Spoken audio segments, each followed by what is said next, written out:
ஆனால் டிஆர்யூ அங்கீகாரத்தில் இருந்தது சார். டெப்டி எஸ்எஸ் போஸ்ட்டும் எஸ்எஸ்சி போஸ்ட்டும் மெர்ஜ் பண்ணாங்க 2009. ஞாபகம் இருக்கா?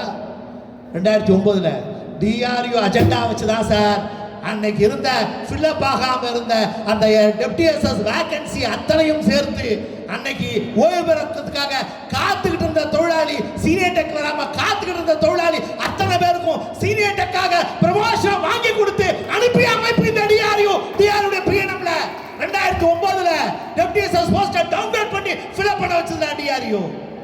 நீ சொல்லுவியா? கேவலம். ரயில்வே ரூல்ல இருக்கு சார் பிஎம்சி. ரயில்வே ரூல்ல இருக்கு சார் பிஎம்சி. அந்த பிஎம்சி அலௌட் இல்லை சார்.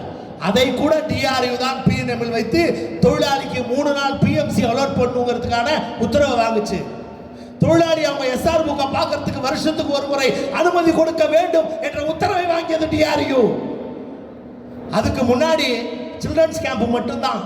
டிஆர்யூ வந்த பிறகுதான் மென்ஸ் கேம்ப் எஸ்பிஎஃப்ல, டிஆர்யூ வந்த பிறகுதான் உமன்ஸ் கேம்ப்.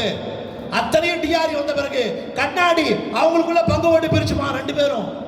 ஆனா டிஆர்யூ வந்தப்பதான் தொழிலாளிக்கு உன் எஸ்பிஎஃப்ல இருந்து நீ வாங்குற ஸ்வெட்டலுக்கு பணம் வாங்க முடியும்டான்னு பணத்தை வாங்கி கொடுத்த அமைப்பு இந்த டிஆர்யூ. நீ ரகசியமா வச்சுக்கிட்டு இருந்த டிஆர்யூ ஜனங்கிட்ட போச்சு. இதான் டிஆர்யூ உனக்கு வித்தியாசம்.